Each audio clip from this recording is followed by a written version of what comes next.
I'm excited to welcome into the studio my next guest, Anupam Khandelwal. Did I say that correctly? Yes. Did I do it all right? Yep. Anupam? All right, take a seat. CEO of Sage Surfer. Yep. All right. Well, I'm excited to hear about what Sage Surfer is doing in the mental health and happiness health moonshot. Is that right? Yep. So what are you working on? So we are working on trying to include the full circle of care team.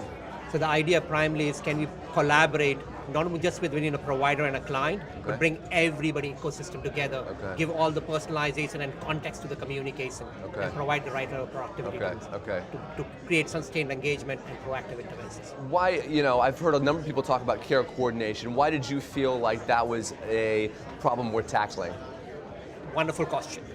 The biggest problem you have when you are between outside the clinical hours, 4 boundary walls, you are with your customer support, your support system at that particular time. And who are those people? Your trusted support people. Yeah. If you don't include them, which is mostly left out, yeah. you lose the proper engagement possible and the insights which they collect on a daily basis to provide proactive interventions. Got it, okay. So take me behind the curtain. Tell me what the Sage Surfer platform really is. One way of doing that might be to walk me through, if I was a user, a customer, what would that look like? Yeah, so we look at the whole angle, 3 important stakeholders. One, the provider, or the client who is receiving the services, and the people, the trusted support, non-clinical staff, non-clinical people. So from the client perspective, it's like a support system in their pocket. They can trigger it anytime when they want. It's triggering it out, their feelings, the mood, the journaling, and everything else, and trying to get a self-care management, empower them, connect them with the right resources. On the provider side, we provide productivity tools to make those sustained engagement possible, and they can get ongoing insights to do proactive interventions. For the family side, they have a personal dashboard to see what their loved one is doing at any given time.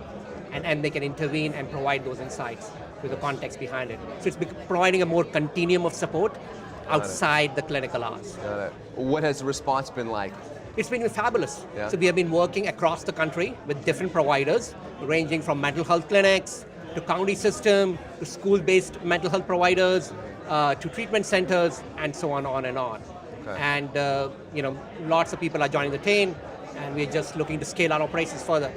Why is this something that you're personally passionate about? Yeah, so I lost my loved one 3.5 years back, primarily because of mental illness. And my co-founder has lost his son because of suicide.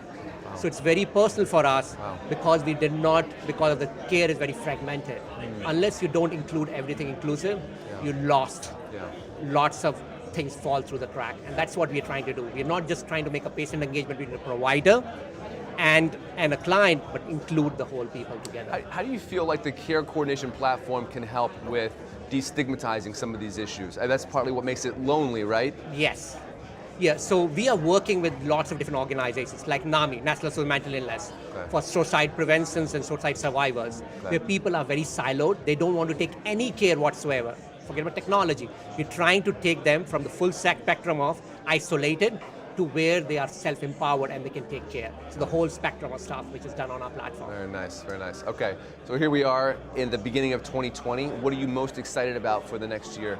So 3 important things. So we just completed NSF, National Science Foundation, in last year, this 2019, and we are growing and scaling our operations. We're collecting lots of data across different websites, different customers and all. And then we are raising our seed round. So we already have commit, and we're trying to complete our seed round to scale our operations globally. Okay. And why is it important to be at events like this? Like, what are you getting out of the festival? It's networking and talking to people, what's happening as such. Because I think you require the whole team. It is not a siloed solutions. You require the whole collaboration. So we're bringing the collaboration, the networking, and the insights which are needed there, right? So that we can figure out what makes sense for our customer and how best we can solve their problems and the client's needs. Awesome. All right, that's all the time we have. Thanks for stopping into the studio. I wish you the best with the company and over the next day as you Wonderful. Thanks continue a lot. to network. Thank you. All Thanks right. a lot. Take care.